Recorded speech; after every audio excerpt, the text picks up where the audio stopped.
Good morning and welcome to this WIOA Wednesday webinar. My name is Kirsten Sheary with the Illinois Center for Specialized Professional Support at Illinois State University, and I will be the moderator for today's webinar. Today's topic is defining your workspace and prioritizing your work now that we are living in a virtual realm. Just a couple of housekeeping things before we get started with our presenter. As a reminder, all participants on this call are in listen-only mode. If you have questions as the webinar proceeds, please post your question in the little question, comment, or chat box. It's just one box on your screen, and sometimes it's labeled question box, sometimes it's labeled comment box, and sometimes it's labeled chat box. But it's just one box, so if you have any questions, just please post them in there, and we will facilitate those as the webinar proceeds and answer those questions. A quick reminder that this webinar will be recorded. The presentation, recording, and any corresponding materials and handouts presented during today's webinar will be available on the icsps.illinoisstate.edu website, and also on the Illinois WorkNet website as well within 48 hours. Also, tomorrow, each attendee will receive a follow-up email, which will include a survey asking you about today's webinar. Please provide us with any feedback, comments, concerns, or suggestions you have to help improve upcoming webinars. And with that, I'm going to hand it off to our presenter, Amy Julian, to introduce herself, and then we'll do some polling questions as well.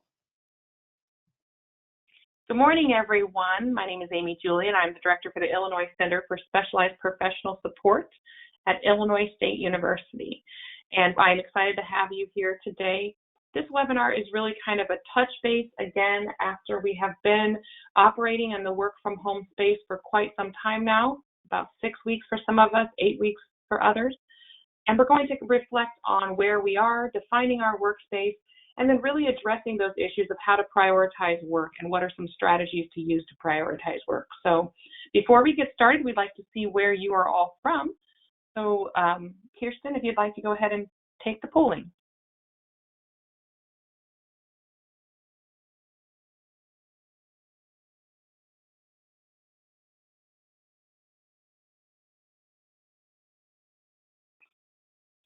I seem to not be hearing Kirsten, so we'll go ahead and open up those polls.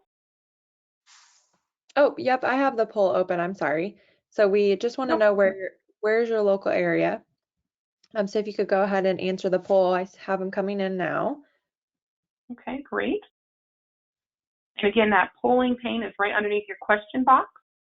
And we're looking at your local area. Are you in Chicago, Northern Illinois, Central Illinois, Southern Illinois, or do you represent statewide?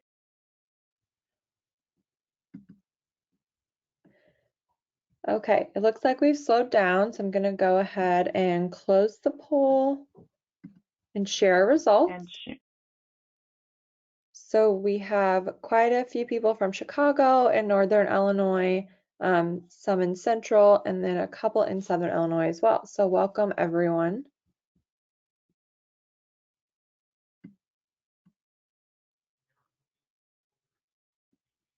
And then our next poll question is,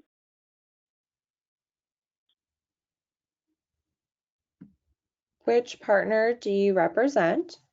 So if you could go ahead and take this poll as well, letting us know if you represent Title I, Title II, Title III, other WIOA partners and stakeholders, or if you are with state or local Workforce Innovation Board.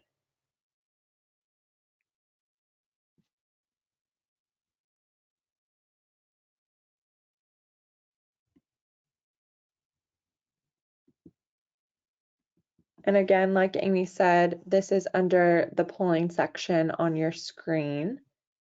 You should be able to answer it. Give you guys a couple more seconds.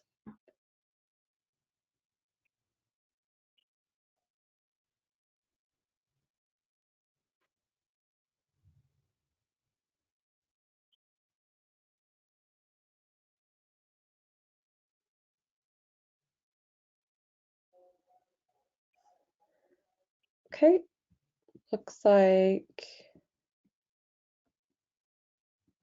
The voting is slowing down here, so I'm going to go ahead and close this poll, and then I'll share our results for everyone to see. So we have quite a few people with Title I with us today, some with Title II, quite a few people with other WIOA partners, and then about 23% with state or local workforce innovation board, which is awesome. So welcome everyone. We hope you enjoy the presentation today with Amy. Great, thank you, Kirsten. So a couple ground rules as we get started here. All attendees are going to be in listen-only mode. And I'd like you to please introduce yourself by name when you ask a question, if we unmute you and you're able to ask a question. But then also, if you want to introduce yourself, put your name in the question box, and we're glad to have you with us today. Please use your question box to ask questions. And as we move through, we want you to engage and participate. So this is going to be kind of a little bit of self-reflection as you're sitting in your current workspace, and then also commenting out. So with that, let's go ahead and get started. So our agenda for today, for the next hour that we have together, we're going to discuss defining your workspace. So what does your current workspace look like? We're going to talk about how you can prioritize your work and what are some tips and tricks for prioritizing work. And then we're going to talk about time management and time blocking and what you can do to try to make your calendar work for you. There's often that situation where you have your idea of what your week's going to look like, and then something sneaks in. There's an emergency. There's something that's on fire is the term we like to use in our office. So how do we use time blocking to make sure that we're still prioritizing our work yet meeting all those expectations? So it should be a fun hour together, and we'll just dive right in. So I want you to, first of all, take a nice deep breath and say, you know what, we've made it this far. We're all in this together.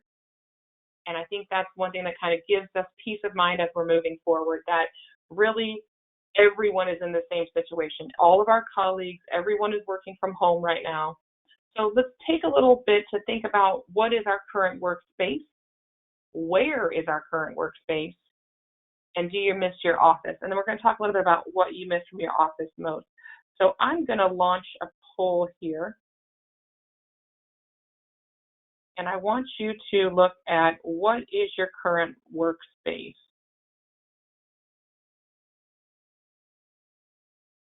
And your options are you're working at a desk. So you're sitting at a desk, you've got that going good. The other option is you're at a kitchen table or a dining room table. Some of you might have your workspace as your bed. A couple of you might be sitting on the couch. And then we only have so many options on this platform, so I wanted to allow people to have the option of closet floor, garage table. I've heard people have been vanquished to the basement, things like that. So just hit your response there and see where you're at.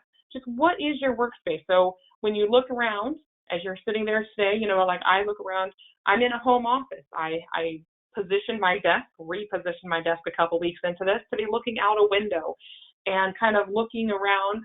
I have a door, things like that are nice. So it looks like we have everybody kind of pulling in. I'll give you just another second there. And then I'm going to go ahead and close that and share.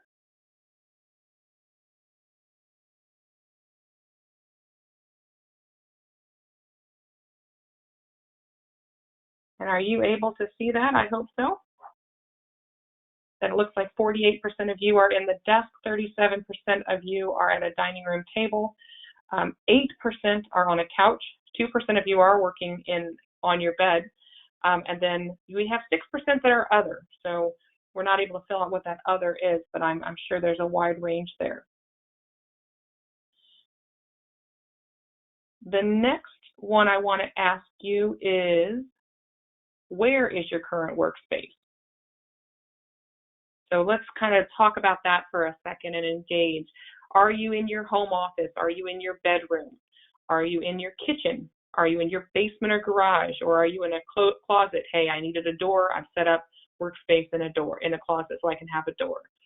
Depending on how many people are in your house and how many people are currently engaged in online learning, that does play a role as well. For example, there are 4 individuals in my house, and I was the lucky one who got the home office because I needed a door. And then my husband is out on the dining room table, and each of my children are in their private workspace in their rooms. So we set up desks for them in their rooms. So that's kind of important to, have that private space. We're going to talk a little bit about what that space should look like and what we can do, even though we've been at this for a while, what we can do to really enhance and improve our workspace. So it looks like we're slowing down there. I'm going to close the poll and share results, and it looks like 60% of you are in your home office, 12% of you are in your bedroom, 26% of you are in the kitchen, and about 2% of you are in that basement or garage. So there are some fun garage offices that garage offices or basement offices. No one is in the closet, so that's good. I have had calls with individuals who they needed a door and they just went into their closet and closed the door just so they could get some quiet in their home. So we're doing good today. See, everybody feeling better. So, and then our last little question I want to ask you is, do you miss your office or cubicle? And this is a simple, yes, I do, no, I don't, and every once in a while.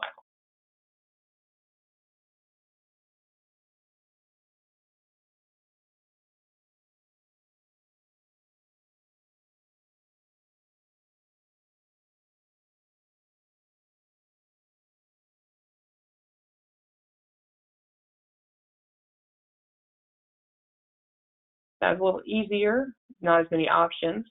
So I'm going to close that poll and share out those results. And 35% of you are saying yes. 18% of you are saying no, with 47% of you saying every once in a while. And I think that's probably the case across the board, is that there's several of us just missing our space every once in a while. So with that, let's kind of move into defining your workspace. So what are some helpful tips? And if you were with us back in March as we started this Thriving in the Virtual Workplace discussion, and we talked about what are some great tips when you're looking at your workspace, we had almost just about a slide on this, and I really want to dig a little deeper in today. So one of the things that's probably a challenge as you've moved into more virtual work is making regular hours. There is that bleed between work time and home time. And if you're in Central Illinois like I am, it's been rainy for the last couple of days, so it just makes sense to have a little bit more work time and a little less home or personal time, because there's stuff to get done, and it's not like it's nice and you can go for a walk. But it's really important to maintain those regular hours.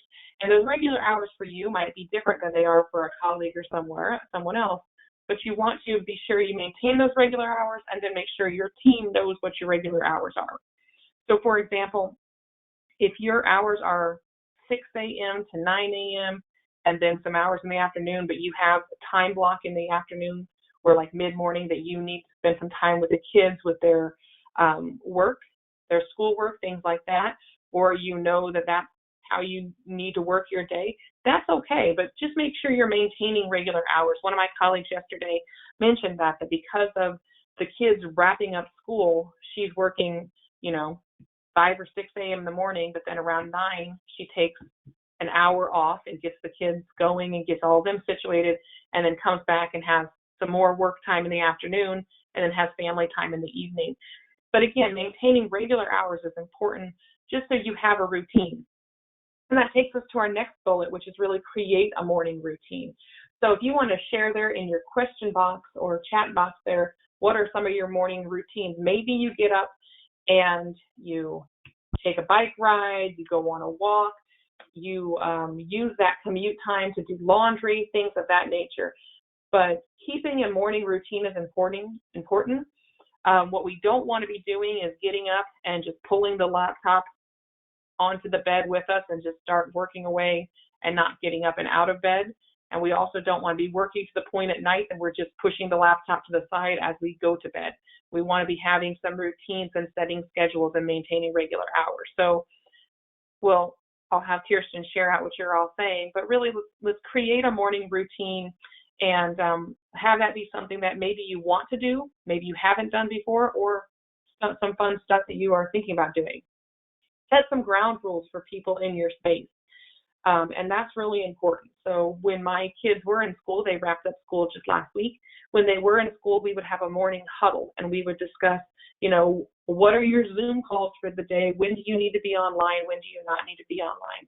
And that's really important to set those ground rules for individuals. So for example, right now I'm hosting a webinar. So I've told everyone in the house, everyone offline, no gaming, and we're hosting a webinar. But also just setting some ground rules for people. Do you have like a note on the door? There were some fun things shared, these are options that could possibly answer your question. You need a snack, you need a Band-Aid, ask your dad, things like that. So setting ground rules for the people in your space is really important to be effective. And then schedule breaks. This goes back to that idea of maintaining regular hours, but you need to schedule breaks. And when you were in the office, it was a lot easier. It'd be about 10:15, and you'd be like, oh, I need to get up for a stretch. Or, hey, everyone's going to lunch. I need to go for lunch. I need to take my lunch. Now that we're at home, we have a tendency to let those hours bleed together and not stand up for 4 to 6 to possibly 8 hours. That's not healthy, and it's really not recommended. So be sure you schedule breaks. And we're going to talk about that in time blocking on your calendar, that maybe you need to have times that I'm going to take lunch, and I need to block out every day that I'm going to be at lunch from 12 to 1. So people on my team know, don't schedule stuff. I'm actually taking lunch, or I'm eating lunch with my family during that time, or I'm eating lunch with my partner, spouse, friend from 6 feet away if you're outside. But take your lunch, schedule your breaks. What that's going to do for you is it's going to help your mental state. And what it's going to do for your boss is you're going to be much more productive, because you do need breaks. You need that time away. You need that time to take a breather. Also, take breaks in their entirety. So one of the things with being in our homes, we're closer in proximity to things that we needed to walk farther for before. So for example, when I need to rent the restroom, I don't have to go out of my office, through the suite, down the hall, into the bathroom to go to the bathroom. It's literally the next room over. So those bathroom breaks, which before would have some nice walking involved with them, or I'd walk around the building a little bit on my way there or back, now are very short. So take those breaks, take those breathers. Same with lunch. I'm not going out for lunch. I'm not running to the refrigerator to get my lunch that I packed. I'm running to the kitchen and seeing what's out there for lunch. But take the time to sit down and have a lunch break, and have those breaks from the intensity of the work, because that's really going to make you a more productive employee. Other things for defining your workspace: be sure that you're leaving home. And I know that we are on a station-in-place order, and I understand that, and I absolutely support that. However, there doesn't mean that you can't leave your house. So go for a walk, go outside, go for a bike ride. We go for a family walk when it's not raining in the evenings, and just get some time out and in the sun together. So be sure you're getting out of your house. It's not healthy to just be sitting inside your home. And then keep a dedicated workspace. Those of you who are working in your bedroom, that gets a little tricky because it's not a designated workspace. But if you can, as much as possible, keep a dedicated workspace. So then on the weekends, you can close that door, or you can leave the work where it is and be present in your social life and be present in your home. Does that make sense? I hope so.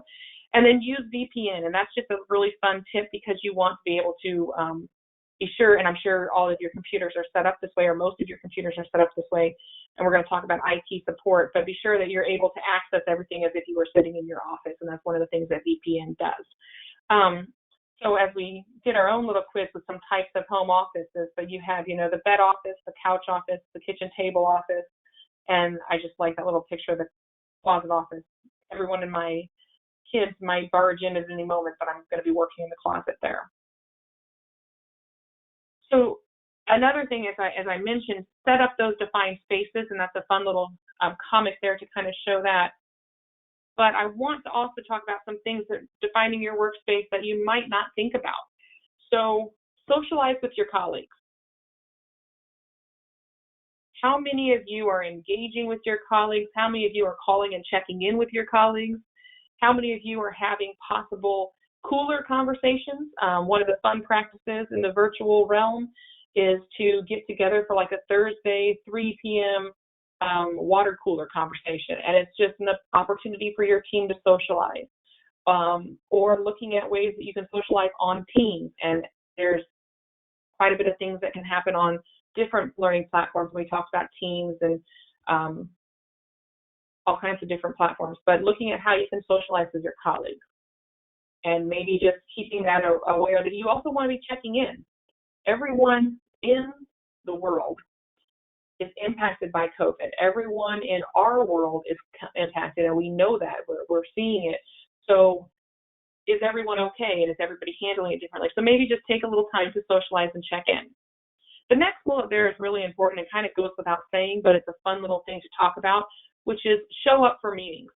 I will tell you that I have a very slow internet. I am located in the middle of central Illinois, in the middle of nowhere, and my internet is literally shot from the town of Bloomington to a grain elevator to my house, and not even to my house, to a tree on the end of our property and then to my house. So it is very difficult for me to show my face in meetings because it's usually pretty pixelated, but I am there. And the other part we show up to meetings is being sure that people know that you're there, not just the buys at the end, but, contribute, pay attention, be focused, be present.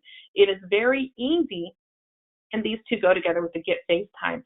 It's very easy in this virtual realm to show up and then be checking your email or doing something else while the meeting is going on and not necessarily contributing in the meeting. So be sure that you show up, you're present in the meeting, you're present in the moment, and then you get face time. It was much more difficult when we were all in the same room to be doing multiple things, but we want to be present. We want to be showing up for those meetings. And also, as those leaders or individuals who are scheduling meetings, let's make sure that we actually need a meeting to have a meeting. So just be present and get that face time. If you're able to turn on your camera, let people see your face, let people see that you're okay, all of that great stuff. This next one kind of shifts in a different direction. It is the idea of taking sick days. My institution that I work for, which is Illinois State, has been very verbal and vocal about you have time, you have vacation time, you have sick time. Don't think that just because we're in a shelter-in-place order that we all have to be staying home and not taking any time. Take the time to go for a walk. Take the time to tackle those projects. If you need a mental health day or a sick day, take those times. If you're sick, take the sick time. So take the time that you would be taking and enjoy that time. You might not be doing what you would be doing. Again, we're right up against Memorial Day weekend right now. So my Memorial Day weekend is probably going to look a lot different than it has in years past. But still, I'm going to take off Monday and I'm going to enjoy time with my family and maybe have a little cookout or barbecue if it's not pouring down rain, but enjoying that time and doing maybe different things than you would have done when the world was right side up, but do take that time. Next bullet there is look for training opportunities. So as you're looking around your workspace and you're thinking of the things that make your job easy and those things that are more challenging, what are those training opportunities that you would really like to take on? Do you want to learn Teams better? Would you like to be more proficient in PowerPoint? Have you always been amazed by Google and don't really understand why you never have to hit save? That's one of mine. I don't get it. But I want you to consider looking for training opportunities and be able to, use this time as an opportunity to really hone in some skills.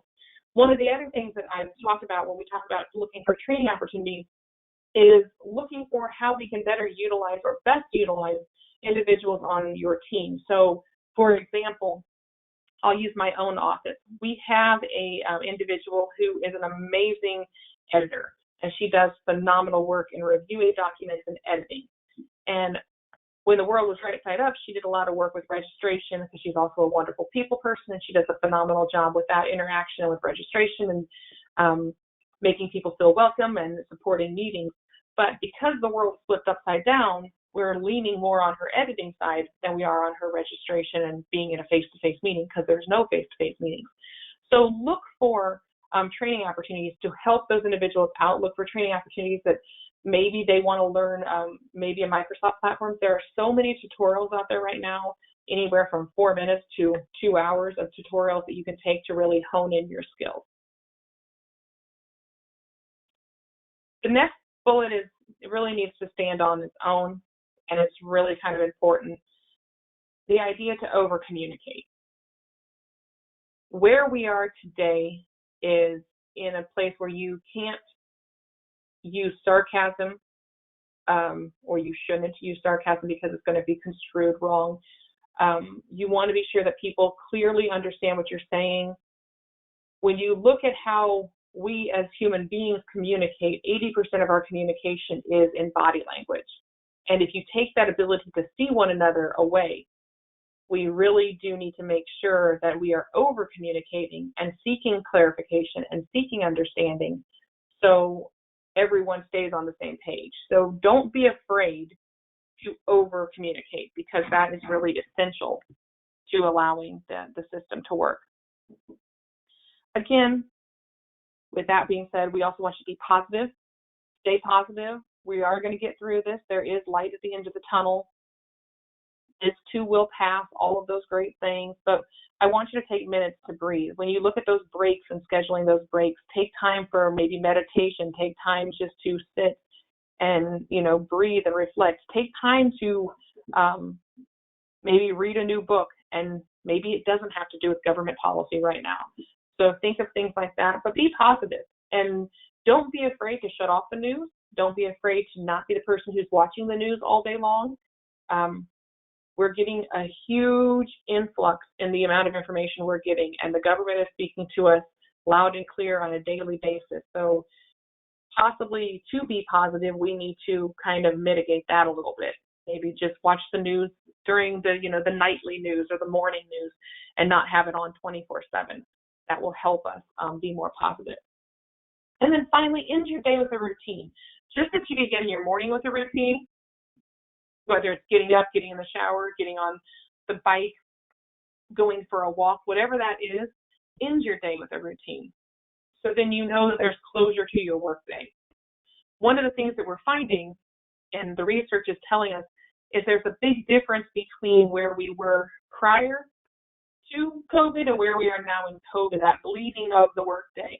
Because we had the commute, we had the going into the office, we had this is where the work happens, and the compartmentalization of our day, and we don't have that any longer. So I do encourage you to end your day with a routine and be sure that we're moving into that idea of just how do I wrap it up?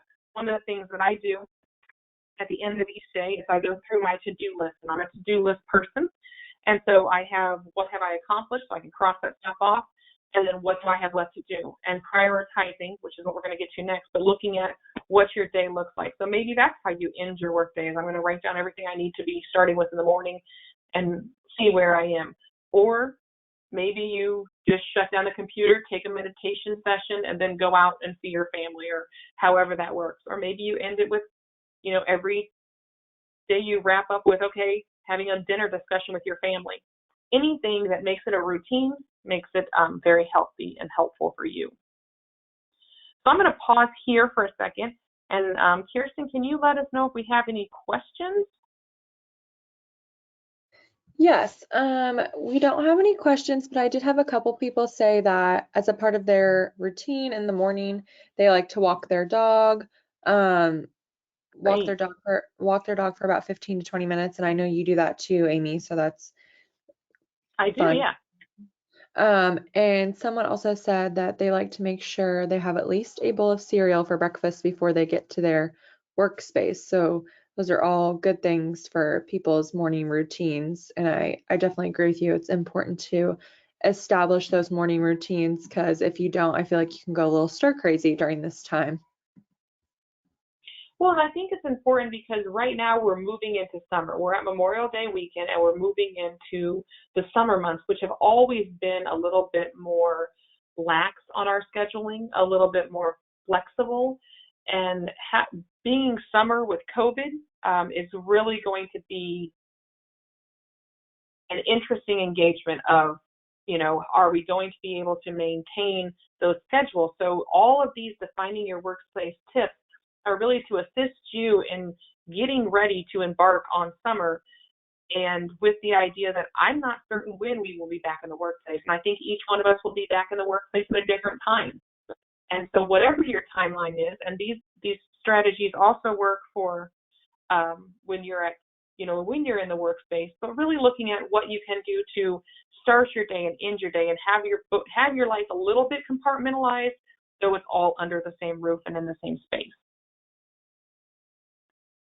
So last little tips here I want to look at is, or want to share with you, is that idea of find a space with a door if that's what you need. So for example, if you need space with a door, like if your job is like mine, find space with a door. Also, I'm somebody who cannot work with a TV on. My husband will sit out in our family room at the dining room table and he has the TV on all day. I don't know what sports he's watching out there, but ESPN is on all day long. That would drive me insane. So I have to have the door shut, and I like quiet or just music, something that has rhythm to it. Make sure you have enough bandwidth. This is really important, and as I talked about those morning huddles that I had with my family, make sure that when you need the bandwidth, you have the bandwidth. And we're also going to talk about some of the ways that we can work with our IT, which DoIT supports most of the state, for checking out what they have to offer in their work from home space. If possible, create a room with a view. Being able to see nature is research-based, effective on your mood. It helps you feel better. It helps you feel more connected to the world, looking outside. So if you can have a room with a view, that's fantastic. If you can't, maybe make sure you have some bright colors or plants in your space. If you're in a dark cave area, that's going to affect your mood. So just think about that. And then bring those aspects of your office that you are missing the most, and we didn't really talk about that at the beginning, but I did put that up there to get you thinking about it. Bring those home.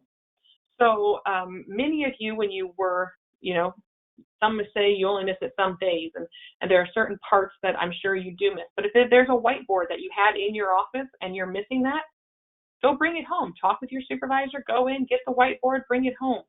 Computer screens. I am one who currently is working on just my laptop and have been for the last, I think we're at 8 weeks now.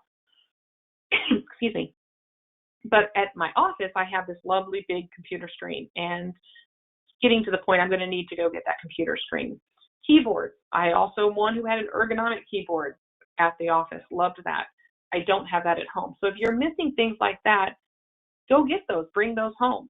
One of the things that for me was a big forget was got home and I realized I didn't have my headphones. And with as many meetings as we're on and webinars that we're hosting and work that we're doing virtually, headphones are really important. So if you don't have something that you're missing terribly, don't be afraid to ask your supervisor to go into the building. Everybody has different regulations on how they can get in and when they can get in, if they can get in. But if you can, go get those things and bring them home and work, make your work from home space feel more productive and be like an office. So just some final tips there. And then just a little bit, if you are not aware, DoIT has this lovely remote workspace that you can report problems, you can order services, you can discuss all this fun stuff. So fully leverage your IT department, work from home enablements and supplements where necessary. If you haven't met those people already, you're going to get to know them very well. If you have, always be grateful and thankful and appreciate their support. They're trying to serve several people who have not been in the work from home environment. So there's a couple of us who have done this at least like 1 or 2 days a week, so have things set up. There are others who were thrown into this. And of our 7-man team, I would say 3 of us had, worked from home at least a day or 2. There were a few who had never worked from home and worked in that space. And so leverage your IT department. Check out DoIT's website. It's fantastic. It has some great resources. And it can tell you some of those things that you're hearing on webinars or hearing, hey, this is a great tool. DoIT's going to be able to tell you if that is compatible with your system if you're a state employee. Now, if you are from one of the partners who possibly isn't, just look at what they're giving as recommendations for your area. So for me, it is ISU, and ISU has, yes, definite guidelines on what we can do and download and what we cannot do and download. So be sure you're doing that, but also be looking at being grateful and thankful to those individuals, because they're dealing with a lot as well. They are those essential workers who are out there and trying to get everyone up and running and sustained running. One of the other things that is fun to keep in mind is that the IT departments across the state are also looking at security. And so sometimes that will create a glitch within your computer. So don't be afraid to reach out to your IT department. If something worked last week, then you closed down and ran an update and it doesn't work this week, let them know. That's part of their job to support you, because it could just be something that you need to update again or relook at. Or for us, they can come in the back end and take over our computer. So that's exciting at the same time. So now we're going to shift gears, and I want to check in with Kirsten. Is everybody feeling good about defining their workspace? Yeah, I haven't gotten any other questions or anything. Someone did ask if they can get a copy of this webinar, and just to answer that, this webinar will be available within 48 hours on our website as well as on the Illinois WorkNet website. We'll have the recording of the video webinar so you can rewatch it if you'd like, and we will also have the PowerPoint slides that correspond with it. Excellent, thank you. So now that you've all decided you need a plant and a window and some other fun things in your office, I want to talk about prioritizing your work. And I want to give you some basic tools, and these are not really anything, this is all out there. This is all things that you can look at, and you can look each of these up. So I picked the top 4 that I saw the most when I was doing research for this. So how you ultimately prioritize your task will depend on the nature of your job and your personal work style. But there are a few common task prioritization methods that might work for you. And let's take a look at those and talk about the methods that we can use for prioritizing tasks. Now, these are the ones we're going to unpack: eating the frog, the Eisenhower decision matrix, the ABCDE method, and then the chunking. And I'm going to flip over here, and I'd like you to raise your hand if you have heard of any of these. I'm not going to make you talk, but just raise your hand if you have heard of any of these 4.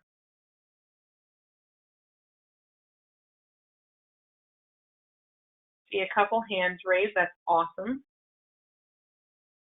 So let's just kind of unpack each of these in a fun little motion here of looking at what they are. We're going to start just going through the slides intentionally there. So eating the frog.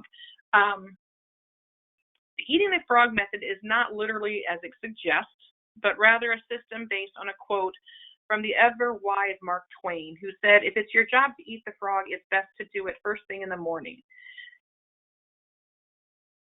And if you have to eat 2 frogs, eat them both first thing in the morning." In the world of work management, that really translates to tackling the big, complex task first. Those that serve the highest purpose and are tied to top-level objectives should be on the first thing on your priority list. Once you've eaten the frog for the day, you can slot the other tasks based on your factors such as deadlines, and then your day kind of goes smoothly there. And there's also the analogy that once you've eaten the frog in the morning, the rest of your day is going to go smoothly. Now, I will say in my prioritization of work schedules, I do eat the frog. I am a big eat the frog person, but I'm also a big fan of Ike. So we'll talk about Ike here in a minute. But really, eating the frog is really prioritizing your work by what is that thing that is going to take the most time, be the most abundant, and is tied to those top-level objectives. So that's eat the frog. So then the Eisenhower decision matrix is a little bit different, and it really kind of has you delegating. So it's a matrix method, starts by organizing tasks into 4 quadrants based on whether they are important, urgent, both, or neither. So what are you going to do first? What are you going to do later? What are you going to delegate? And then what ultimately are you going to eliminate?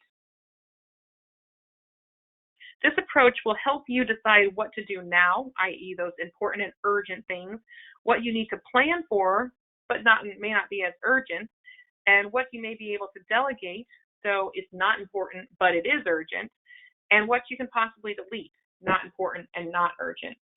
The Eisenhower decision matrix starts by organizing tasks in those 4, and then you get to decide from there. So what that would look like in action would be a colleague has just sent you an email asking for you to help with a sales presentation, or help you with a letter that's needed for the governor's office, or help you with something that's needed for WorkNet. This request is urgent because it has to be done today, but is it important to you or enough to you to postpone your other work? You need to measure each task on your daily task list of importance and urgency and decide whether this can shift to another colleague or if it needs to be deferred to later. And knowing those commitments will help you know when to say no and when you can tackle something. So it's just that idea of classifying, which really leads us into our next one as well. So do first, do later, delegate or eliminate is the Eisenhower matrix. The next matrix we're going to look at is the ABCDE matrix.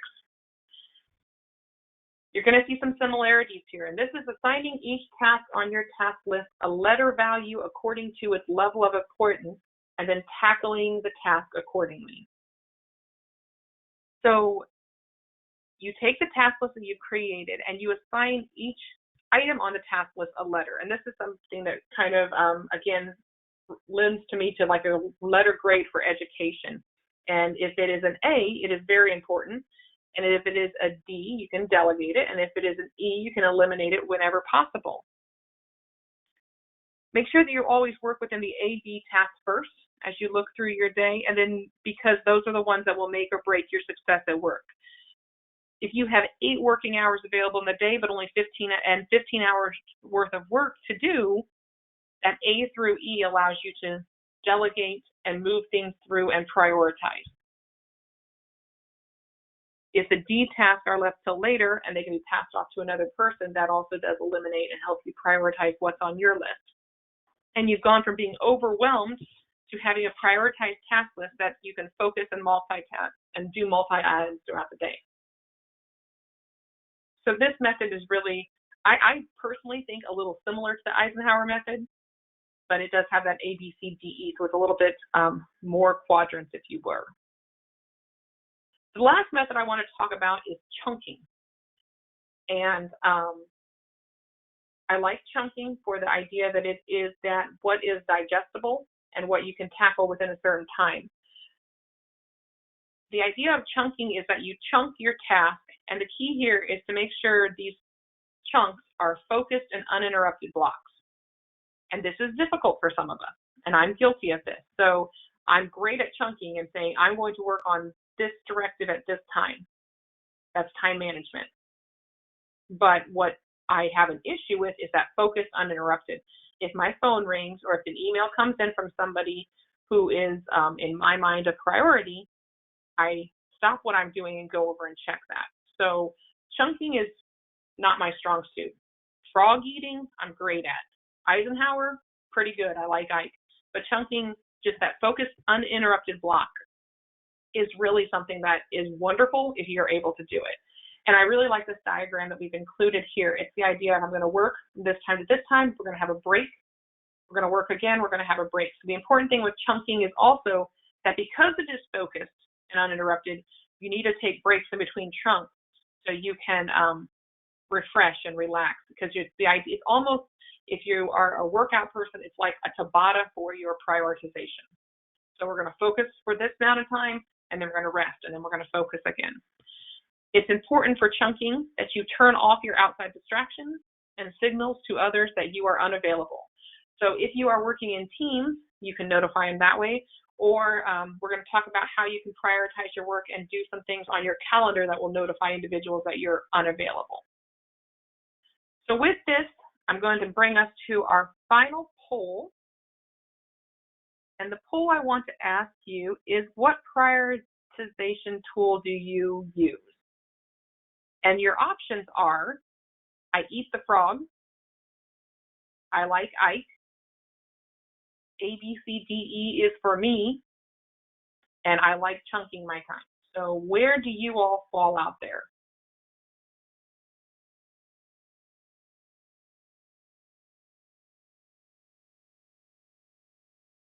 And once, if you've answered that, if you want to put in the question box there, or chat box, are there things that you want to try? Like, I've always been a eat the frog kind of person, but I'm thinking maybe in the virtual realm, I should be more of an I should look at that Eisenhower matrix. Or I love chunking. I love designated time. Amy, you're crazy. I can't believe you can't shut off your email, which I'm guilty of, I know. But yes, we've got a good response still coming in. I'll give you a couple more seconds there. So again, do you eat the frog? Do you like Ike? A, B, C, D, E is for me, or I like chunking my time. All right, we're going to close the poll now. I'm going to share that out with everybody.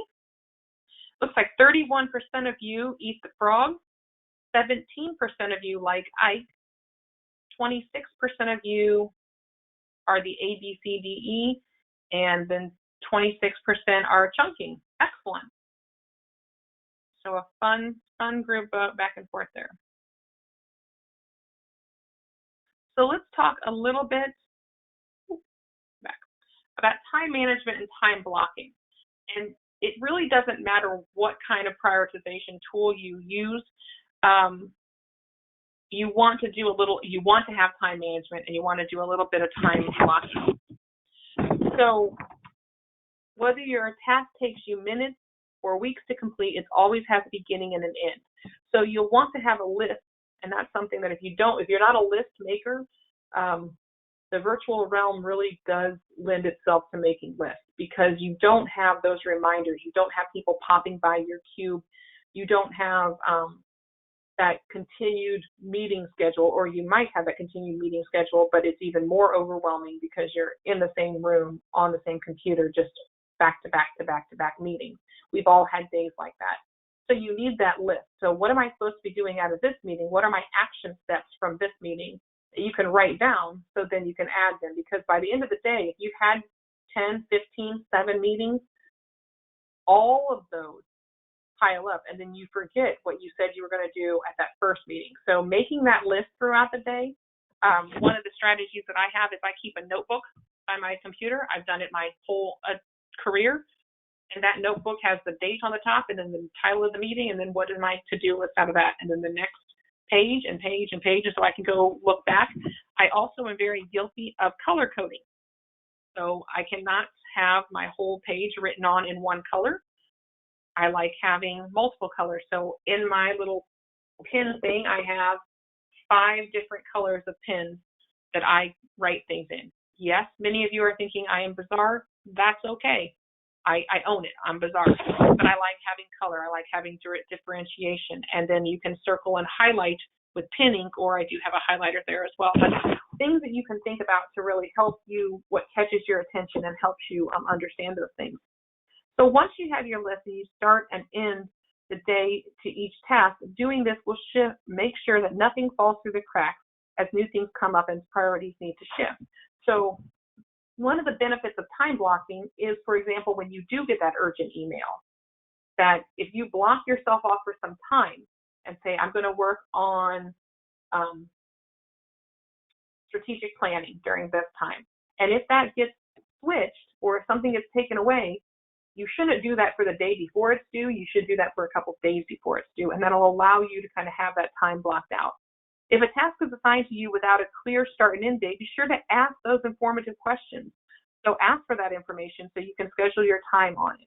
Once you know these dates, you might even set your personal end date a little earlier than the actual deadline to account for unexpected issues that turn into, that allow you either to turn your work in early or meet those deadlines, because we all know things come up. We all know that people come in and say, hey, I need you on this call in 30 minutes, drop everything, come here. So if you have those start and end dates, and then you time block, so you're done with your task a couple days early, that way if you're not, you still have those couple days to get those things done. Do you see what I'm saying? Do you see that idea of just allowing your time? Think of your work as a puzzle. This is one fun thing to do. If you need to know the pieces will fit together and the start and end dates will, and the edges of the puzzle pieces need to go together. So they might vary and they might differentiate, but they need to be going together. If tasks are puzzle pieces, with start and end dates as their edges, then the calendar is your puzzle board. Dun, dun, dun. When you assemble the bigger picture, use it to schedule your work. Balance high effort and high priority tasks in the way that you won't overload yourself. And make sure that you meet deadlines. If you're adopting one of the prioritization methods from above, or that we talked about, use that framework to help you fill your schedule. So that idea of, if I'm going to be eating the frog every morning, I need to have time in the morning, say 7:30 to 8:30. That is my time to focus on those big major tasks of the day.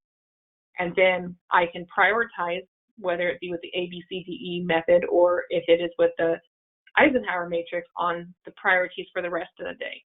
And be sure you're always looking ahead.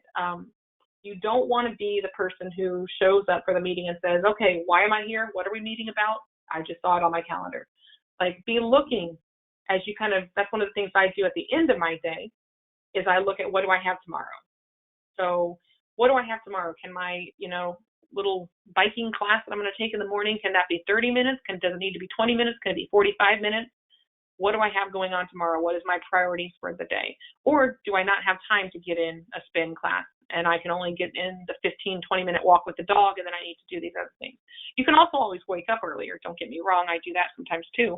But also just having that routine is important. Use your calendar view and use your team. I don't know how many of you, and I know it varies from team to team and agency to agency and office to office.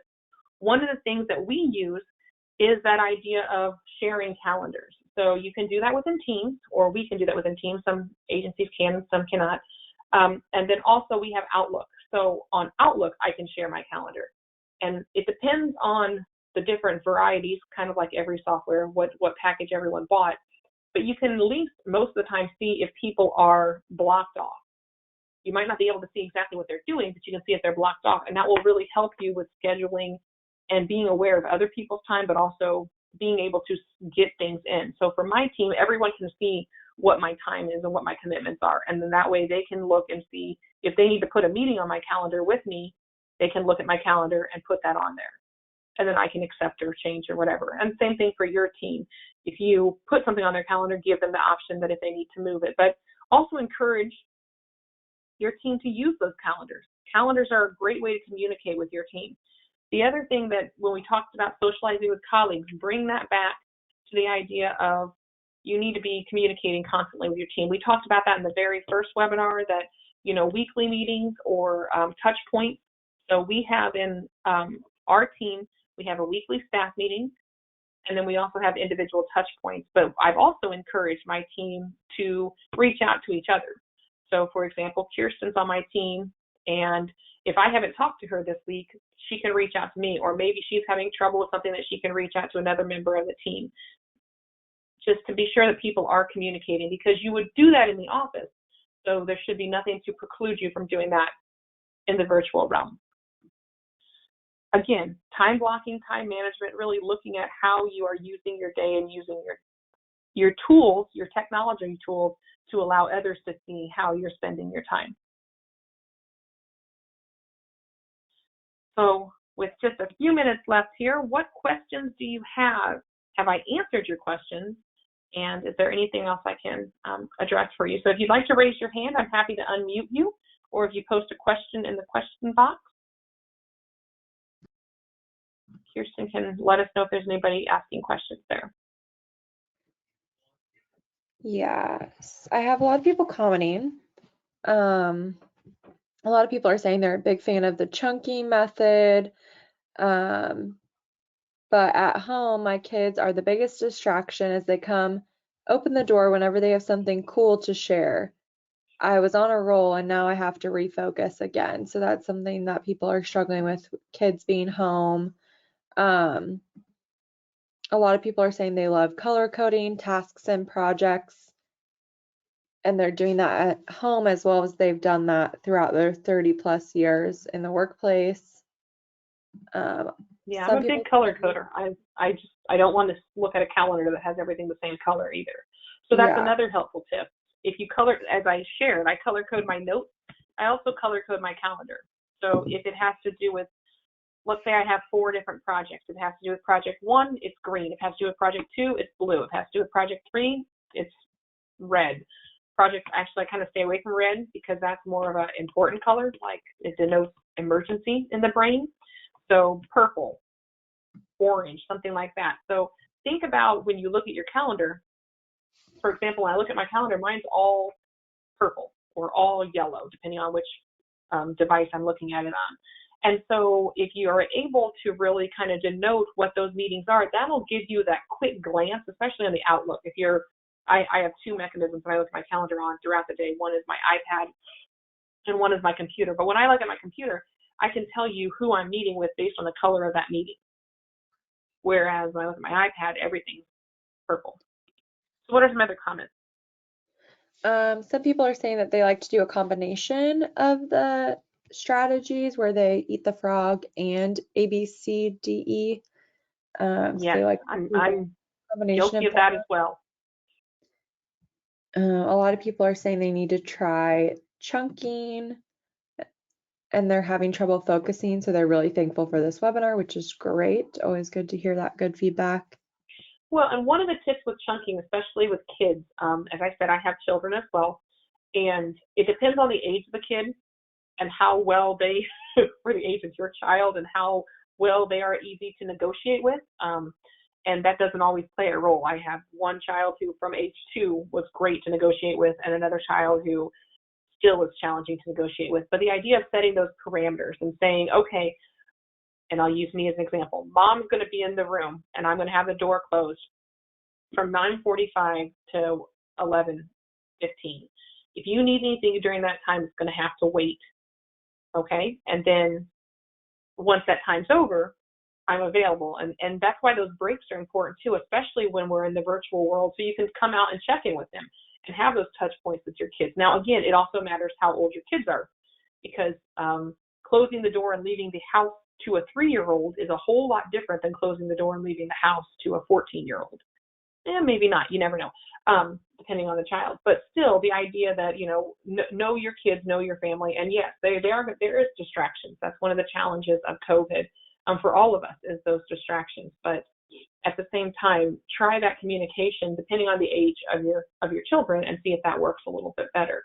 And also talk with your spouse about that. That's really important to say, you know what, I need to focus during this time. So can you, within your work schedule, be helping me focus? So I'm going to get up early. I'm going to work from 6 to 9 a.m. But when you get little Sally up for breakfast, be sure that they're not coming in till after 9, and I'll come out at 9, and then we'll have our morning time. But talk with your partner about that, or if you talk with someone else in the house about that. There's a lot of things that you can kind of work around, but again, those are challenges that are definitely seen across the board, and I relate to those completely. Yeah, you're focused, you're on a roll, and they walk in, they're like, oh, I want to show you my magic trick, and I need 10 more minutes. Which, yeah, it's challenging, so I understand that. Any other comments? Sorry. Yeah, no, some good feedback coming in. This webinar is very practical. I really enjoyed it. Thanks a lot. Someone did have a quick question for a specific scenario. They wanted to know, one of the things that they struggle with is getting enough alone time during the day to recharge. As I work, I'm focused on the job, and then when I take a break, I am bombarded by tasks and questions from my family. It feels like I am always on, in quotes. Any ideas? I would ask that person if they have considered meditation. And I find it really relaxing, or going for a walk by yourself, taking that time to step away, depending on where you live and what your proximity is to other people. I'm kind of I'll use myself as an example. If I need, in the morning when I walk with my dog, there's no one else with me. It's just me and the dog. And where I live, I do not see or hear another human being at all. So that's a nice alone time, and that's kind of my time to, take those deep breaths.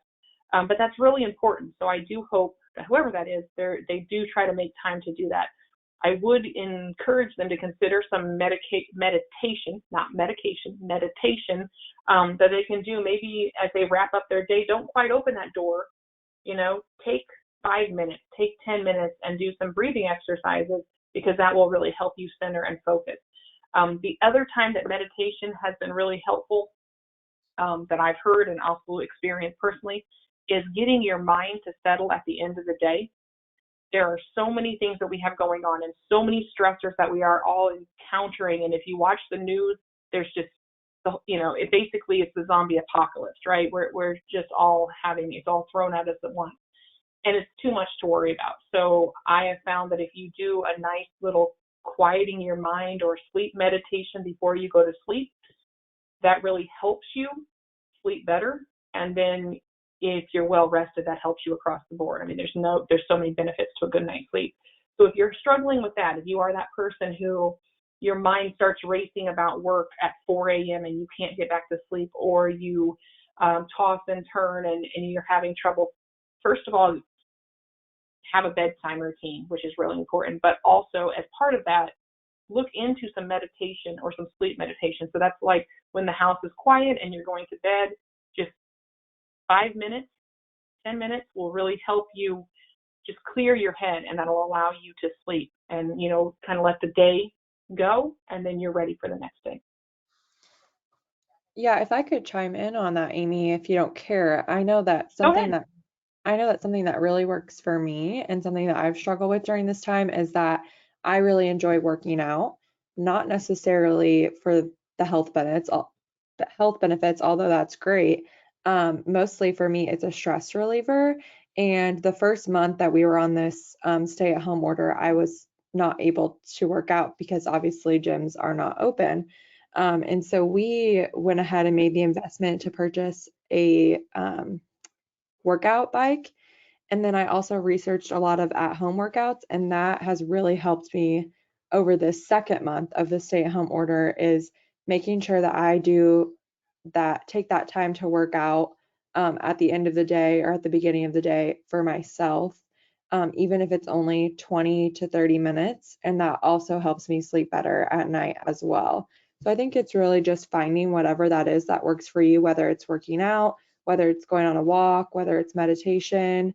Something I do also is I read at night before I go to bed. Sometimes I read 2 pages of the book and that's it because I'm so tired, but it just helps me escape and let go of the things of the day. So just finding whatever works for you, I think would also help. The person that commented on that, Michael Hunter, is who suggested that. So whatever works for you, Michael, just finding that one thing to help with that. So yeah, that would be my suggestion or my experience, I guess. And I agree with that. I'm a biker, so I have a stationary bike downstairs that I love to do. I love to walk, love working out, doing you can find all kinds of stuff on YouTube. And I've really embraced meditation more since COVID than before, because my mind would just race about worrying about my parents and my kids and everything, retirement, all of it's just fragile right now. And so, yeah, just being able to refocus. I'm not a runner, but those of you who are runners, that's great exercise too. Get out there and run. I have friends who love it and they think that is what they do. And so if that's what you do that. But I encourage you to find something, but also be sure you're intentional about making that time, and be intentional about making that time for yourself, because A, we're not ever getting this time back. Like, it's here, we're living it, we're present. And B, we all are struggling with all kinds of things. And so I'm going to close with saying that thank you all for attending, but also be empathetic to one another. When you are waiting on somebody for something, when you are encouraging people to do things, share in their successes, but also be empathetic in their failures, and be sure that we're really embracing that idea of being all in this together. This webinar has been recorded. We will be sharing this out. The Thriving in the Virtual Workplace series is still available. It was recorded. It's available on both the WorkNet website and then also on the ICSPS website. So we'll send out those links as well. And if there's anything that we can do or any professional development that you'd like to see, you'll get an evaluation tomorrow when you get your certificate of attendance. in that email is an evaluation. If there are topics you'd like to see, that is where we'd like to see those at. We are scheduling webinars all the way through August at this point, but we do have space for some to be fit in here and there. So if there are topics that you would like to see that you don't see on those Monday announcements that come out, let us know, because we're really here to meet your needs. So with that, thank you all so very much. And next week is the how to integrate group discovery into transition services. So join us next week for another great webinar on how to integrate group discovery into the transition service. This is our second of our two-part series around group discovery. So thank you all so much.